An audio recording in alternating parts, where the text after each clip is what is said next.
Today, we're taking on a topic that so many people struggle with, which is weight loss. And let's be real, it's not just about cutting carbs and counting steps. Sustainable, healthy weight loss is a serious journey with a lot of misconceptions along the way. But don't worry, to help us unpack all of this, I've brought in Dr. Ruby Dang again, our naturopathic doctor at Zen Regen and clinical study investigator at Integrative Research Institute. We're going to dive into the myths, key factors for success, and how to keep the weight off for good.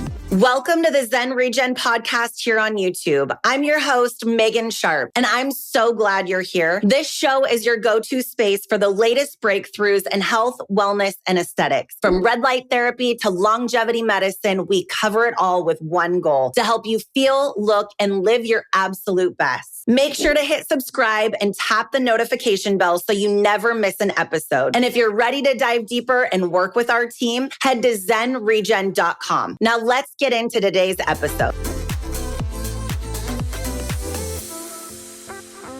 Ruby has a very unique perspective on medical weight loss, combining science with a holistic approach that goes beyond calorie counting. So if you're looking for real, sustainable weight loss solutions, you're in the right place. Good morning, Dr. Ruby. Thank you so much for joining us this morning. How are you? Good morning, Megan. I'm great. Thank you for that introduction. I'm so excited to talk about this today. It's such a hot topic that, again, a lot of people struggle with. And I feel like there's so much more that can be done to help people along this journey. So I'm very excited to jump into this conversation with you.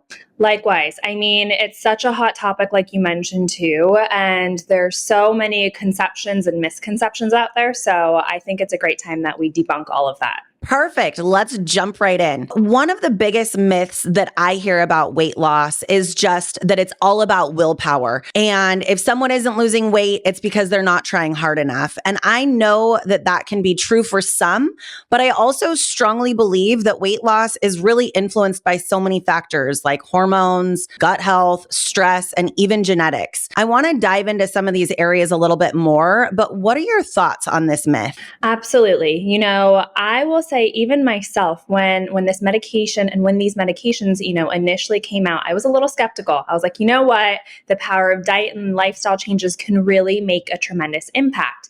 But there are so many individuals out there who are eating incredibly clean, tracking their macros, getting their 10K steps, lifting weights, sleeping well, and the weight won't budge.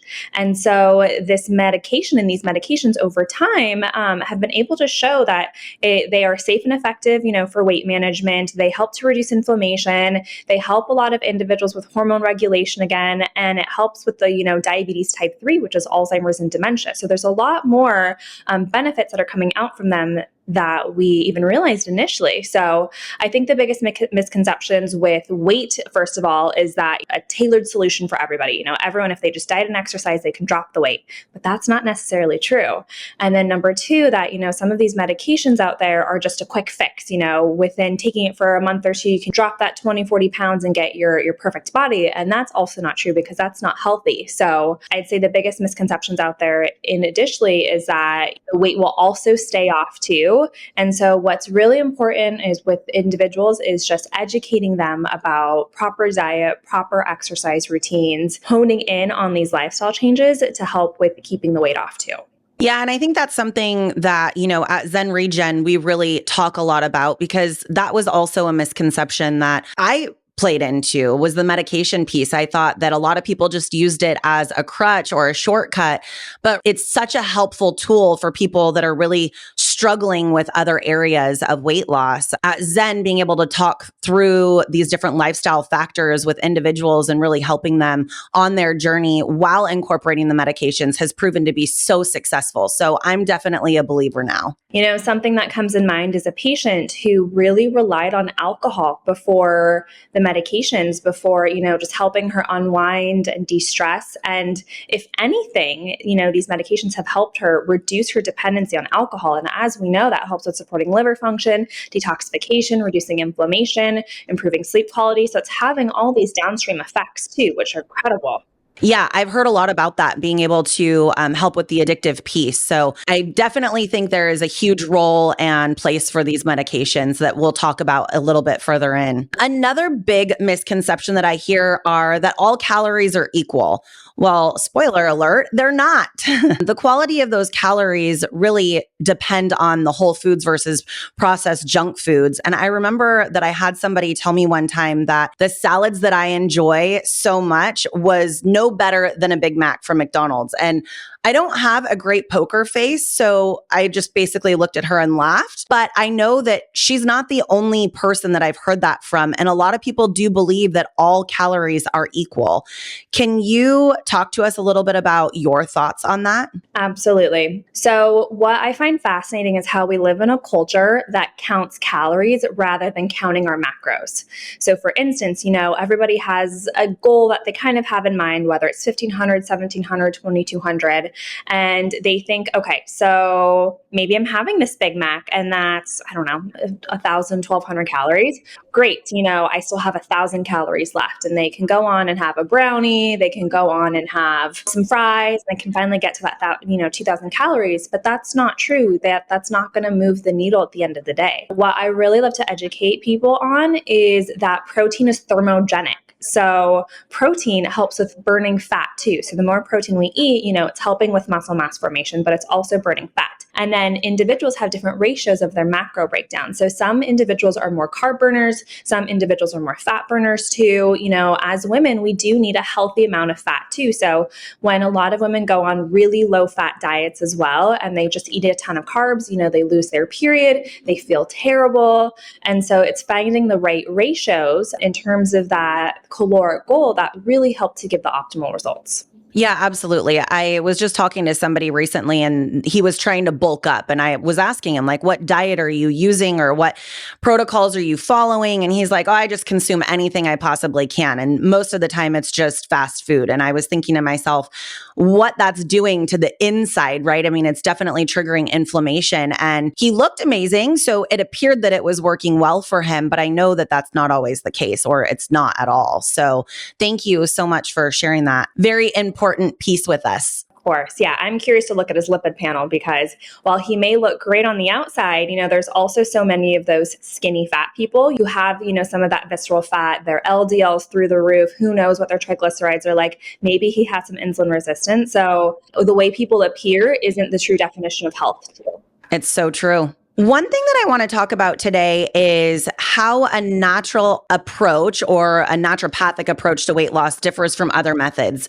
One thing that I really love about your approach is how it's so different from traditional eat less, move more advice. And then, of course, the now so prevalent telemedicine platforms that prescribe these medications and then just leave people on their own to navigate the journey. I truly feel like we change lives at Zen Regen with our program because it focuses on the root causes of weight gain, right? Or helping people lose weight in a healthy aspect. I was just talking to a friend the other day about how certain words resonate differently with different people. For example, the word holistic to me makes me think of treating a whole person, the underlying conditions that exacerbate the symptoms, things like inflammation, your gut health. But for her, the word holistic makes her think of hippie or granola.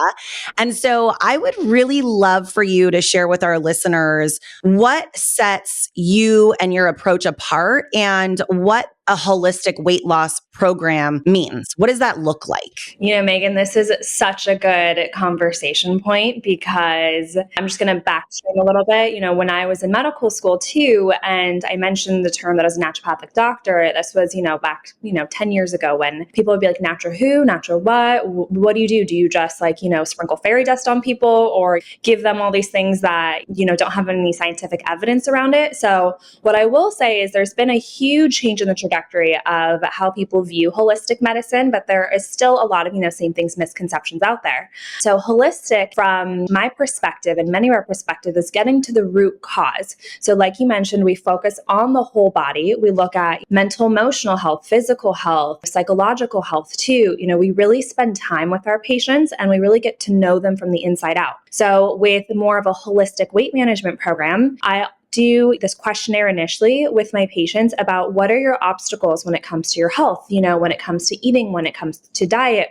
What have you tried? What does your sleep look like? What are you eating? What do your relationships look like? What is your relationship like to alcohol? So, and food too. Do you use food as a crutch in terms of, in times of high stress or emotional situations? So I'd really like to know where my patient is at, what they've tried, what's worked before, what hasn't worked before too. Really have this conversation with them and get to know them before I even think about prescribing any type of medication or supplement plan to them too. And then what also I feel like sets us apart too is we really focus on lab work. Before even conversation begins about next steps, we go through, comprehensive lab work, looking at their complete blood count, their metabolic panel, looking at their liver and kidney function to make sure they're even good candidates, looking at their hemoglobin A1C, their fasting blood sugar, their fasting insulin too, to see is this a medication that's indicative for them, their lipid panel, like I mentioned as well as their thyroid function. And so a lot of times, so many individuals are just being prescribed these medications without even talking to a provider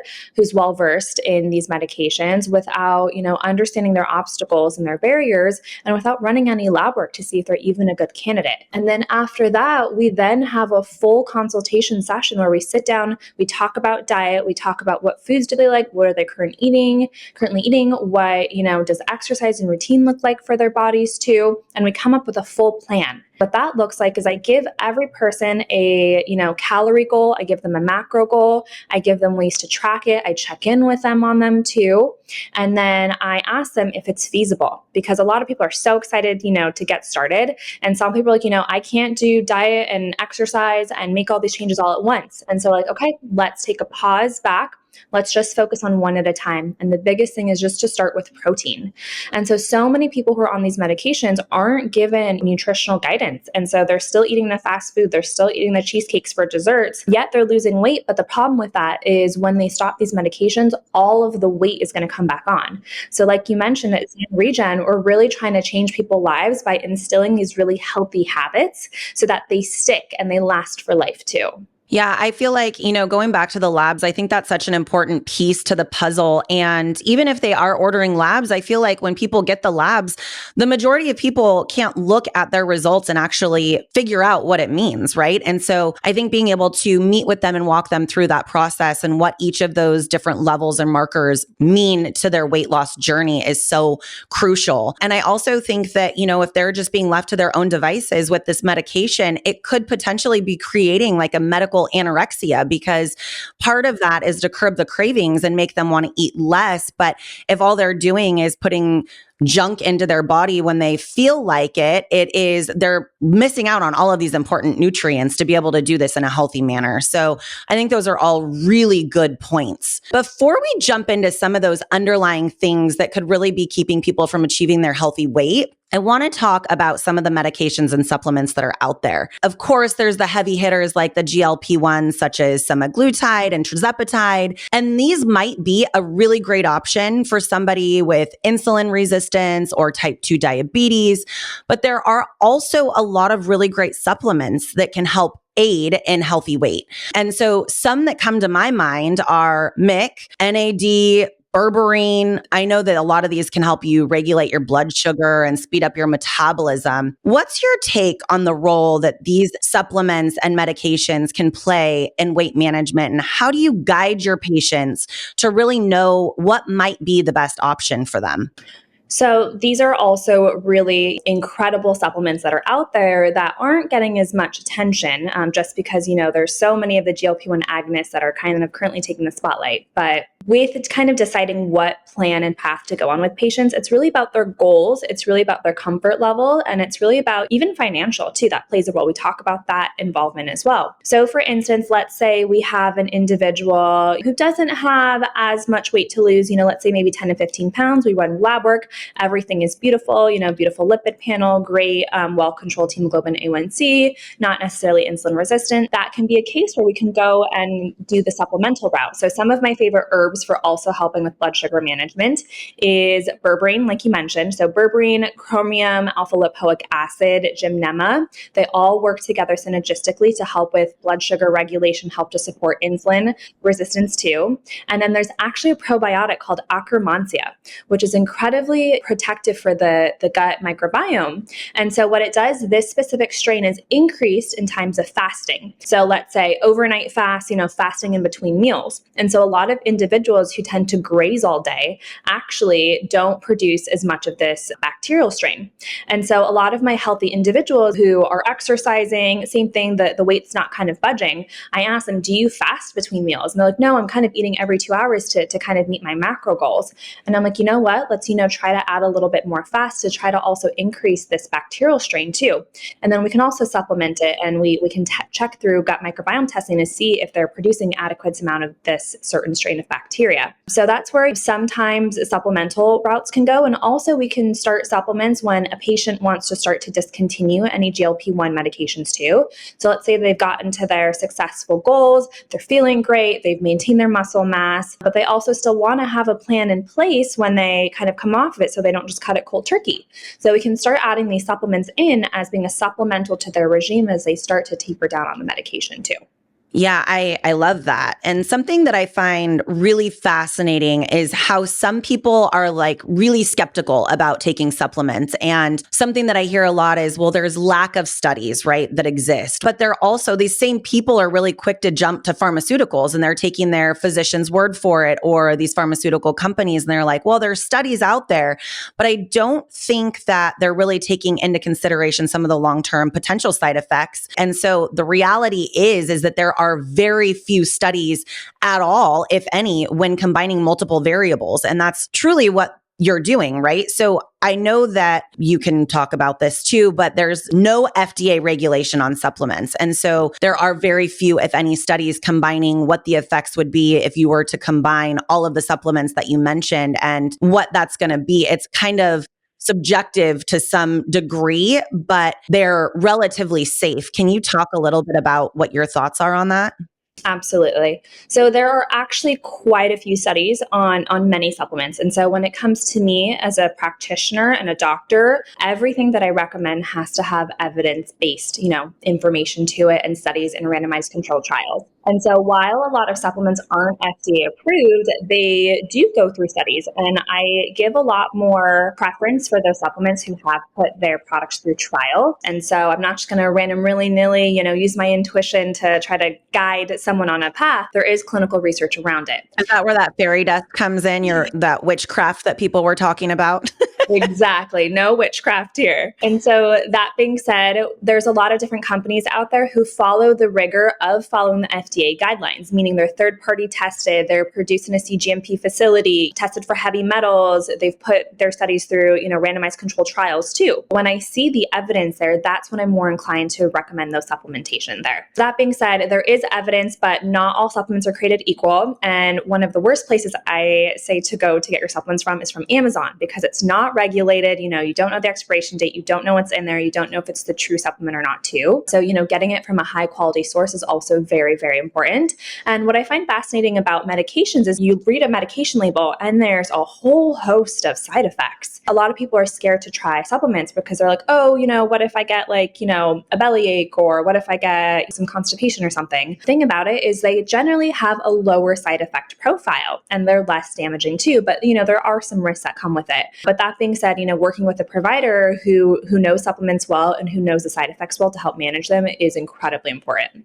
I totally agree. I couldn't agree more, actually. So interesting to me when you look at these medications, a lot of them, like you said, have a lot of side effects. But then it's like, okay, well, if you're experiencing this side effect, then we're going to put you on a different medication. And if that medication has another side effect, we're going to put you on another medication. And it's just this crazy cycle that people go through, to whereas if you have a naturopathic doctor or somebody that's really well versed that can walk you through this process and help you eliminate things, you may even be able to get off of some of your medication. Obviously, you want to talk to your provider about that to make sure you're doing it safely. But I've seen great success with people getting off a lot of their medications, blood pressure medications, all kinds of cholesterol medications. Those are just some of the things that come to my mind. Yes, there's so many benefits. I've even worked with individuals who've been on, different psychiatric medications too. And there's a lot of different supplements that they can do to help to support their neurotransmitters and their brain health. So it doesn't always just stop at cardiovascular health or metabolic health. It can really go on to hormonal health. It can go on to gut health and so on. Yeah, it's true. One of the things while people are going on this weight loss journey is the risk of losing too much weight too fast. And we had talked about it for a second. One of the things, or some of the things that I see when this happens, is it impacts individuals' hair health, their skin health, their bone health, muscle mass. What's some advice that you can give to our listeners to help them improve their overall health while using medications like GLP-1s? So I'll go through the most common side effects. And so the biggest side effect about losing weight too quickly is losing muscle mass. What I find really wild about with a lot of individuals going and following the conventional dosing of the medication, which in my opinion is way too high, way too quickly, is they don't eat for every other, like maybe they're eating once every other day or they're eating one meal a day. They feel faint, they feel weak, they're, brain fog, fatigue, their hair's falling out, they're losing muscle, but they're losing weight, but they're losing so many other things too. So one thing that I always recommend is I give people a protein goal based on each individual person.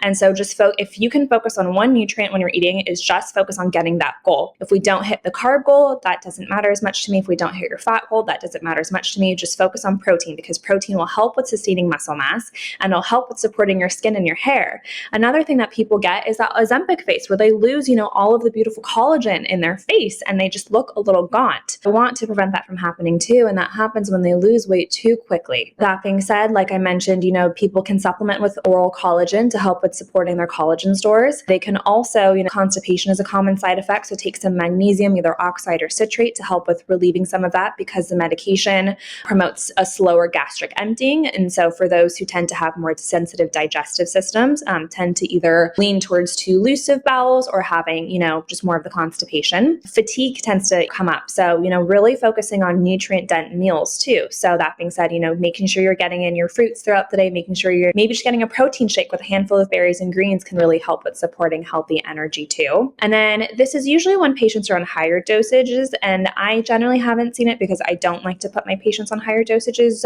too quickly. Nausea and vomiting tend to occur. And so something that can help with mitigating that is ginger tea, ginger chews, as well as peppermint tea. The side effects like the nausea, or I hear this too, is that I feel like more people on semaglutide experience that side effect than individuals on tirzepatide. And I know that that's why at Zen Regen, we had focused more on providing the tirzepatide. We can do both, but I think there are less side effects like those when people are on tirzepatide. Absolutely. And so that's what the research has shown. And generally with semaglutide, some patients tend to hit a plateau. And there's about a 30 to 35% increase in terms of a better weight management and a less side effect profile with a tirzepatide. So they believe because it acts on two different receptors, so the GLP-1 as well as the GIP. And for individuals listening, so GLP-1, glucagon-like peptide, and GIP, glucose-dependent insulinotropic polypeptide. So basically what these mean and what the tirzepatide does is it helps with stimulating insulin secretion in response to food intake, and it reduces gastric emptying. So what that means is you feel full faster and you feel full longer too. With the information about people feeling full longer too, they don't get those hunger pangs as much, they don't get the drop in blood sugar as much, and I think that's what's really preventing people from experiencing as many of those side effects. That's great information. One thing too, if they are feeling hungry faster, something to consider is more fiber in their diet too. But I want to talk about the protein goal that you set for individuals. And I know that it varies from person to person, depending on what their output is as well. But a high protein diet, are you recommending like 1 to 1.5 grams of protein per pound? Yep. So we go through, I sit down with each of my patients and we go through, we calculate their current weight, we calculate, their resting metabolic rate. And based off of the resting metabolic rate and their activity level, we'll come up with a caloric plan. But a good rule of thumb is, let's say someone is completely sedentary, they don't go for walks, they don't lift weights.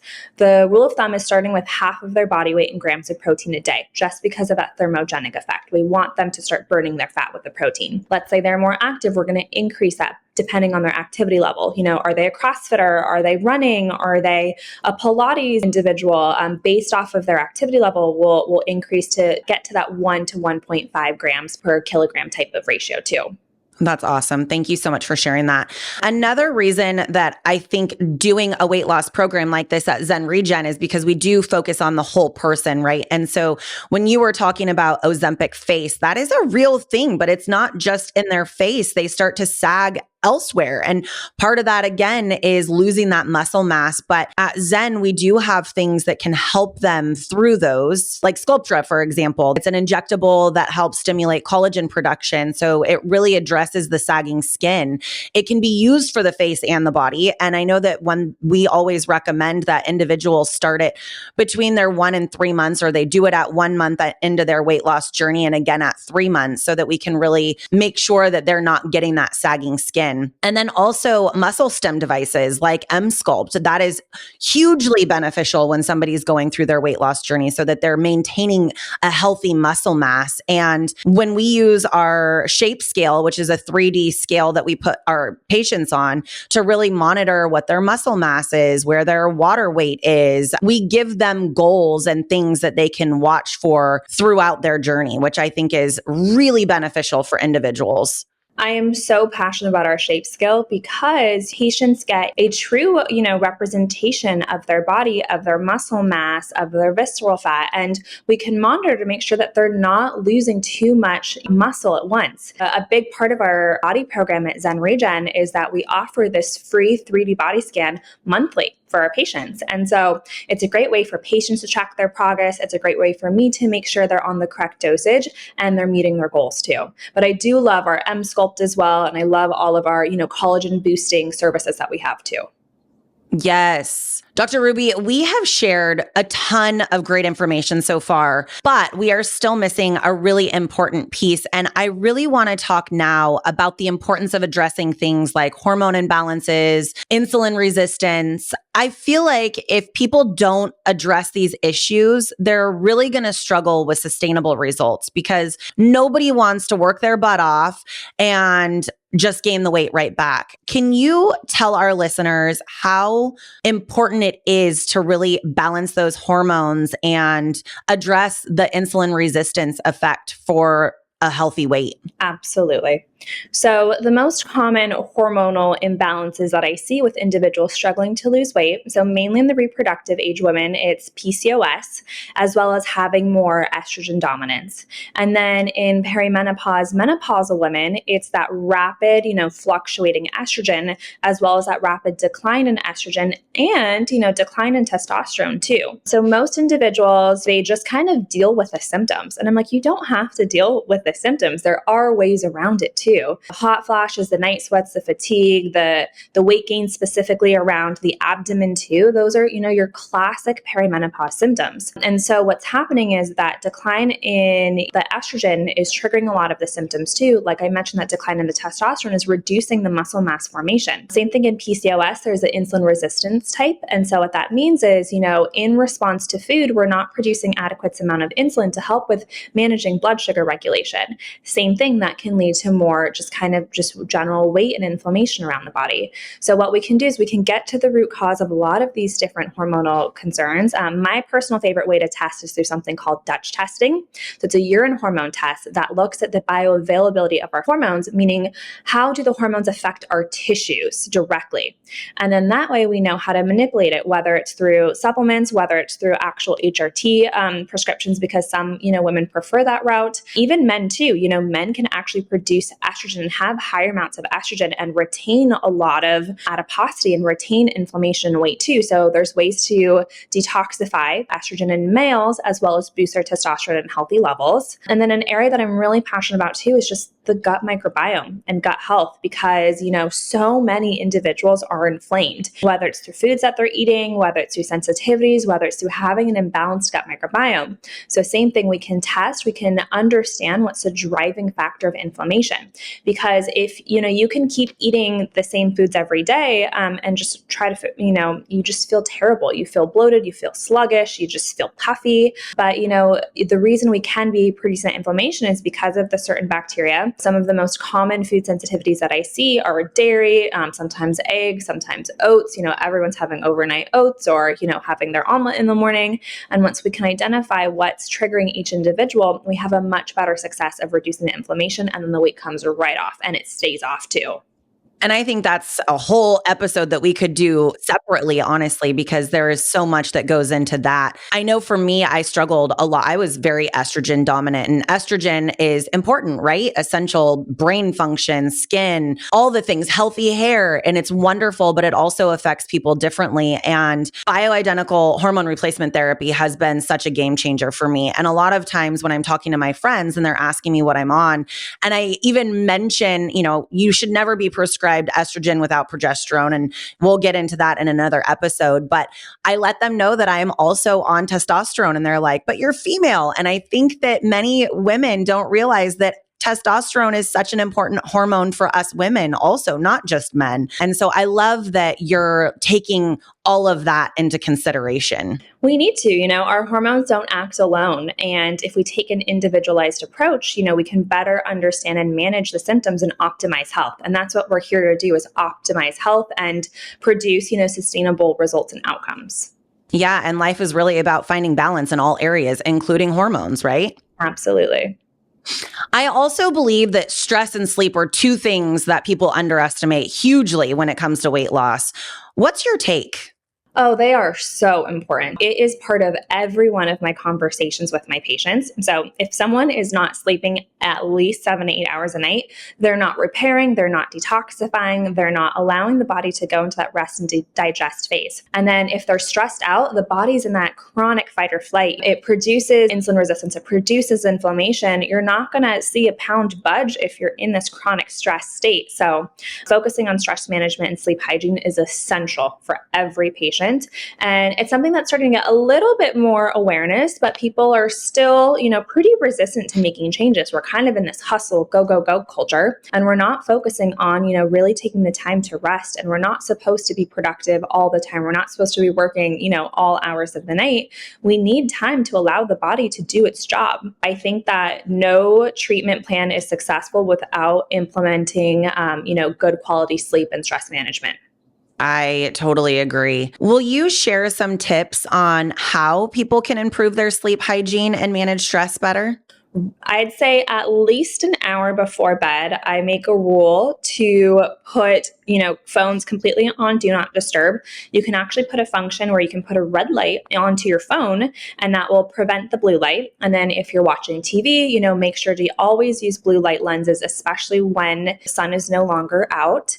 And generally, I just try to say, try to avoid any type of anything stimulating, whether it's your computer, whether it's your TV, whether it's your phone, within an hour before bed too. Try to read, maybe do a little bit of stretching, maybe take a warm bath before bed. Make that your you time. And then when it comes to stress management, I like to ask every individual, what is your favorite way to unwind? Some individuals going for a walk. Some people love, painting. Some people love dancing. Some people love, maybe it's just listening to a podcast. And so I say, okay, when was the last time that you actually did that? Most of them are like, I don't know, months. Part of their treatment plan is doing the homework of adding it into their routine every single day. I want, them to find joy. I want them to find self-care in some way every single day. So I said, just like a meeting schedule, and your self-care time has just had really tremendous benefits. I have so many patients who come back to me and they're like, thank you. Thank you for prescribing that for me, because I wouldn't have done that otherwise. The smallest little lifestyle changes can have the biggest impacts. Yeah. I was sharing with you the other day that I've been really struggling with headaches the last few weeks. And so at night, I always check my email. It's a blessing and a curse to have these little devices right at our fingertips, right? But I've been more aware and conscientious and really trying to put my device down. And I have a device that I put over it's like an eye mask that I can wear. And it's about 15 minutes. You can turn it off whenever you want, but it massages, it has heat, it plays spa music. And it really has helped me unwind before I go to bed. And I've been using it every single night. So I'll be sure to share more about it in the show notes. But it's a device that I never knew I needed, honestly. That sounds amazing. Where do I get one? I'll share it with you, I promise. And then something else that I find or that is just very unique about Zen is that we have a service called NightLase. It's a gentle laser treatment that really helps improve sleep quality. And it works by reducing snoring. It can help with sleep apnea and it's addressing some symptoms. What it does is it actually gently tightens the soft tissues in the throat by stimulating collagen, which helps keep the airway more open for better breathing during sleep. And I think this is a service that many people have no idea about and might want to try it out. It doesn't work just once. You have to do multiple treatments, but it is absolutely amazing. And it might not only improve your sleep, but it might improve your relationship too, because what partner wants to try and sleep with somebody that's snoring right next to him, right? So your partner will thank you if you look into this service. How do I sign my partner up? Can I? Mine too. Well, Dr. Ruby, we have shared so much amazing information. Before we leave, I really would love for you to help our listeners and give them some practical guidance on how to avoid the yo-yo effect of losing and regaining weight. So I would say it's something that we haven't quite touched upon in the episode so far, but when it comes to, especially if individuals and patients are on this medication, I definitely recommend considering microdosing the medication. The reason I think that's so successful and so important is because you want an individual to be on the lowest dose where they're still having an appetite, because the moment we reduce our hunger signaling hormone, ghrelin, over time, it will become a little bit more resistant. So when we actually discontinue the medication, it can come back with such an intensity, people tend to regain all of their weight back. So to avoid the yo-yo effect, I say, consider microdosing and talking to your practitioner about that, which means going at a more slower and sustainable method where you're still having an appetite, but essentially reducing probably the severity of those hunger cues too. And then just really focusing on, like I mentioned, multiple aspects. So making sure you're still having an adequate diet, your strength training, you're lifting weights. So lift weights, do resistance training, go for walks, and then consider just mindful eating. So, really focusing on understanding what's on your plate too, how hungry are you? Sometimes we still look at food with our eyes. And then just trying to eat with protein first. So when it comes to an order of eating, I always say focus on protein first, then have your fats, then have your carbs and your starches. And when you look at your plate that way, once you get full, at least you've consumed your proteins and your adequate fats too. Yeah, which are the building blocks of energy. Absolutely. And consider, a health coach to work with you, a nutritionist if you want additional support, a personal trainer or some fitness specialist too. Maybe consider joining some group classes in a gym to hold the accountability. Because really avoiding the yo-yo, it's when people discontinue the medication, it comes right back. So it's about creating these healthy habits earlier on to have the sustainable results too over time. Yeah. And something that's an absolute must for me is flexibility and balance. I see a lot where people are like, nope, can't eat it. They're so dedicated and they don't allow themselves any kind of wiggle room. And I am somebody who, if you tell me no, I want it even more. I'm like determined for whatever reason. It's this psychological thing. And so if I give myself a little grace and allow myself some flexibility in my diet or my nutrition, I find it to be, more beneficial and just something that I can actually maintain. Absolutely. And microdosing is something that I've considered as well. As you know, I have not used GLP-1s. I did my own weight loss journey and it was hugely successful for me, but it's something that I have thought about incorporating just more for like longevity medicine for all of the benefits that you had mentioned earlier. Is this something that you would recommend for somebody that is really trying to get over that hump? Or do you feel like you would guide them in, a healthy dosage for them to get over that hump and then transition them to a microdose? So it really depends on each individual. For instance, if someone, like I mentioned, someone like you who comes in and they're like, I just want to optimize my health. First and foremost, we'll look at, to make sure you're a good candidate. And the fact that you're not hypoglycemic too is also going to be something to keep in mind. But, let's say the starting dose of tirzepatide, so currently is 20 units. And let's say you wanted to microdose it. So we can start at a quarter of that. We could start at 5 units just to see, is it helping with reducing potential that late night cravings or those snackings, or just kind of helping with feeling full a little bit quicker too. So there's some individuals who are healthy. Like I mentioned, I have a lot of athletes that I work with. I have have a lot of individuals that you look at them, they fit the cleanest bill of health, but they're still struggling with that weight management piece. And so that's where obviously, we focus on hormones, we focus on gut health, we fix all of it, and they're still struggling. So that's a good chance and a good time where we can, consider microdosing. And then with a lot of my patients coming in, let's say they don't have a lot of weight to lose. They just have, maybe that 20 pounds postpartum that never came off weight, or they're in that perimenopause, 15 pounds that just kind of came on overnight. And those are good candidates as well for considering microdosing. So, I just kind of work with each individual in their journey to figure out the best step for them. And then we can also microdose them off the medication, as well as keep them on a maintenance dose, because there's more information about this is actually a safe medication to be used long term. It's really amazing with this medication how far it's come, because it's considered a peptide, and it's actually peptides that the body produces. And so we're just kind of giving the body a little gentle nudge to healthfully, produce more of them. Absolutely. That's such great food for thought. Well, before we close, do you have anything else that you would like to add? I would say that coming from someone who was skeptical, who looked thoroughly into the research, who's worked with plenty of individuals about it, it's something that I am more open to recommending individuals. But the biggest thing I recommend for listeners out there is work with a provider who actually wants you to have sustainable results moving forward, who's having a holistic approach working with you. If they're just prescribing the medication without talking to you, without looking at your labs, consider somewhere else, because these are changes that you want to build upon. So it's kind of the biggest thing is that I want individuals to take away is there are some certain circumstances where this can be indicated, and it can be used at different dosages than what's conventionally provided out there. And it's been shown to have some really incredible results. Yes, that's so important. You're welcome. Thank you. Dr. Ruby, where could somebody find you if they're looking to learn more from you? I have my personal website, so it's www.drrubenadang.com. Otherwise, they can find me on Instagram, which is Heal with Dr. Dang. If anyone wants to be a patient or learn more, I am at Zen Regen. So Megan, I'm sure you'll include it into the show notes of where to find me if they want more information. I will. All right, guys. Well, remember that sustainable weight loss is more than just the number on the scale. It's really about achieving true health. Thank you for tuning in today. I hope you found it valuable. And if you're ready to take the next step toward your health goals, reach out for a consultation. We'd love to help you create a plan that works perfectly for you. Thanks again, and I'll see you next week.